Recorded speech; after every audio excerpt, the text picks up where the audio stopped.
A common issue in global M&A deals for Indian acquirers is the presence of multi-layered step-down subsidiaries in the target group structure. FEMA, India's exchange control law, restricts Indian companies from acquiring control in entities with more than 2 layers of subsidiaries. The key test is to count the layers below the first foreign subsidiary.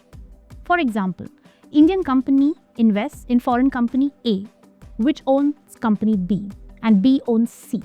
Here, company C, being the second layer below foreign subsidiary A, would be permitted, but another layer D below company C would not be. As a result, Indian companies frequently face the need to assess, restructure, or collapse layers in the target group, which can be time-consuming, costly, and sometimes tax inefficient. In case of individuals, FEMA restricts individuals from acquiring control in foreign entities having any subsidiary or step-down subsidiary.